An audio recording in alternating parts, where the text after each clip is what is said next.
Halo teman-temanku semuanya, dimanapun kalian berada. Semoga teman-teman selalu dalam keadaan yang sehat dan selalu dimudahkan dalam mencari rezeki. Berjumpa kembali bersama channel Ruang Imajinasi, channel yang berisikan tentang konten cerita romantis yang diberi latar belakang berupa video pemandangan alam. Pada kesempatan kali ini di hari Kamis tanggal 23 Januari tahun 2025. Untuk kali ini saya masih melanjutkan kisahnya Asep ya teman-teman, yang saat ini sudah sampai di episode ke-6 pada season kedua. Dan untuk kisah kali ini bermula sewaktu esok pagi ya. Asep ini masih berada di vilanya Bu Mulyati.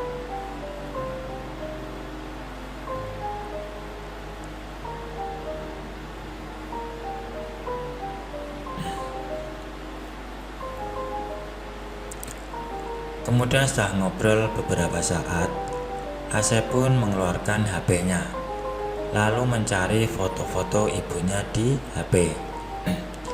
Setelah menemukan, kemudian Asep memperlihatkan foto-foto ibunya kepada Bu Mul.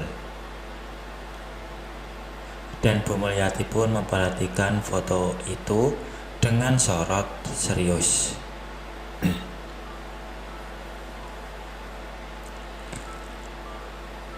Mendengar nama wanita itu bernama Rosmala, Bu Mulyati memegang dan mengguncang kedua bahu Asep.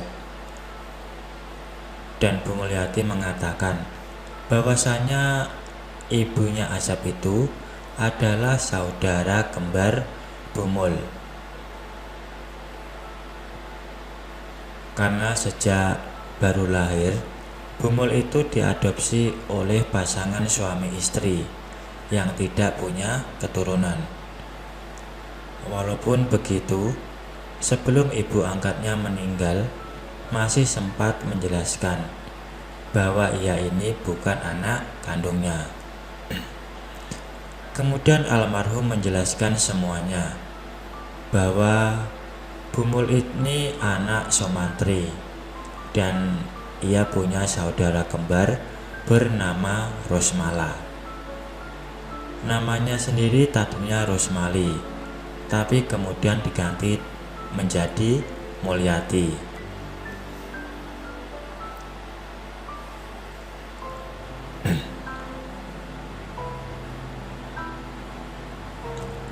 Dan Bu Mulyati pun belum berjumpa dengan ibunya Asep, karena setelah kedua orang tua angkatnya meninggal, Bu Mul berusaha mencari saudara kembarnya. Tapi menurut berita yang ia dengar, saudara kembarnya itu sudah meninggal dalam suatu kecelakaan kapal laut yang tenggelam di lautan.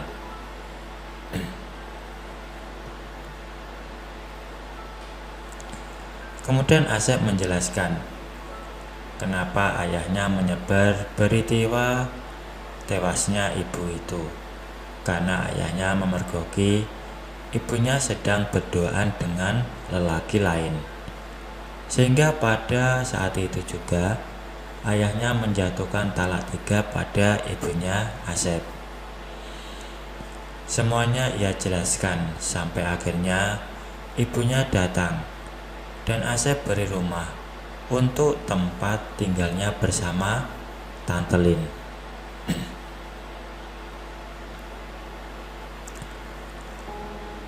Dan Bu Mulyati pun sangat berharap untuk mempertemukan dengan saudara kembarnya.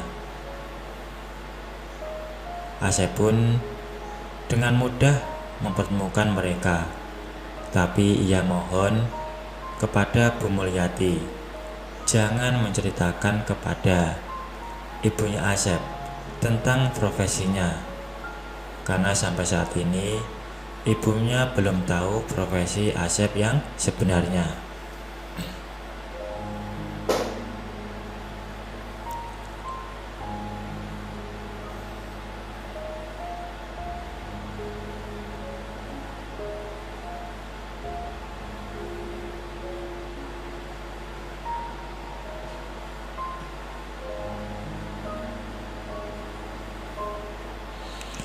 Beberapa saat kemudian setelah makan sarapan pagi, Asep sudah berada di dalam limosin hitam Bu Mulyati alias Tante Rosmali menuju rumah ibunya Asep. Di dalam limosin itu, Asep menelpon ibunya agar jangan berangkat ke FO dulu karena ia membawa seseorang yang ada kepentingan dengan ibunya dan Tante Lin. Asep memang merahasiakannya terlebih dahulu siapa yang punya kepentingan dengan ibu dan Tante Lin itu, karena Asep ingin membuat semacam surprise buat mereka. Mbak Satya sudah Asep kasih alamat lengkap rumah ibunya supaya dia tahu kemana limosin yang dikemudikannya harus menuju. Setelah limosin hitam itu berhenti, Mbak Satya membuka pintu belakang kanan untuk mempersilahkan Asep turun dari mobil panjang lebar itu, dan ibunya menyambut Asep di ambang pintu depan. Sementara Bu Mulyati itu pun turun mengikuti langkah Asep.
Akhirnya mereka pun bertemu dan menangis terisak-isak.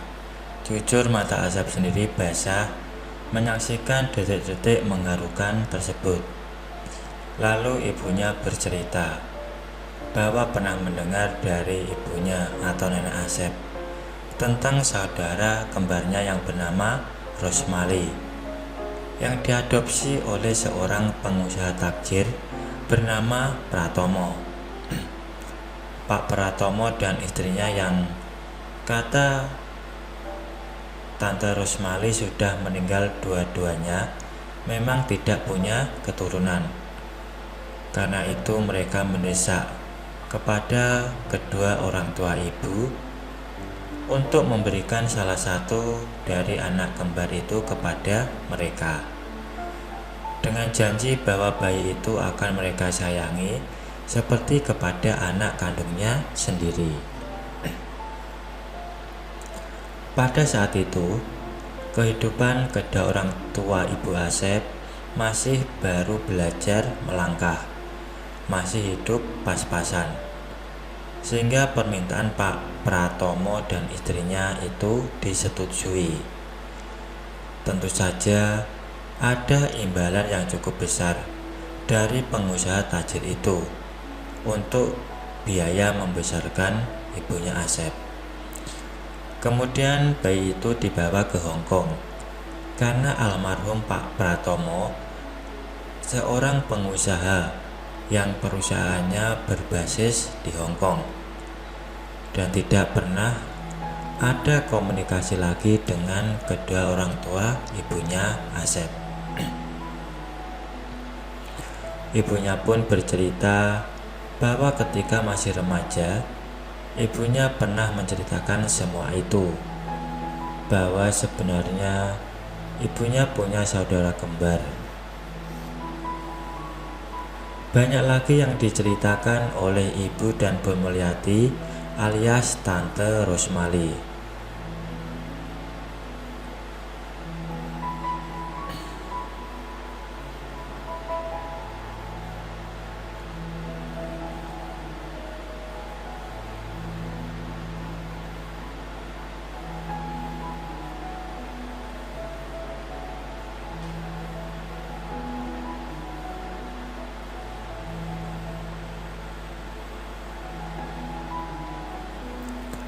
Lalu setelah acara kangen-kangenan itu selesai,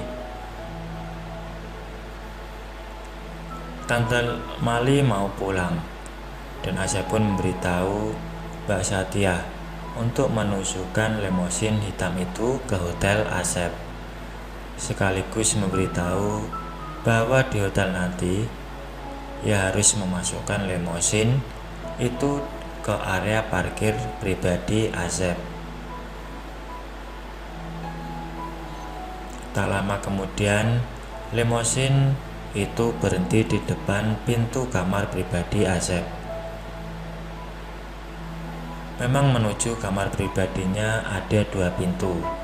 Yang satu pintu dari ruang kerja, yang satu lagi pintu yang menghadap ke tempat parkir mobil Asep. Setelah turun dari limosin hitam itu, Asep menunjuk hotelnya yang lantai 5 itu.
Baik teman-teman, mungkin cukup sampai di sini dulu untuk cuplikan cerita yang bisa saya berikan. Kalau ada salah pengucapan maupun penulisan, saya minta maaf yang sebesar-besarnya. Semoga teman-teman dapat terhibur dengan cerita yang kali ini saya sajikan, dan nantikan kelanjutan ceritanya hanya di lain kesempatan. Saya ucapkan selamat beraktivitas ya, dan terima kasih.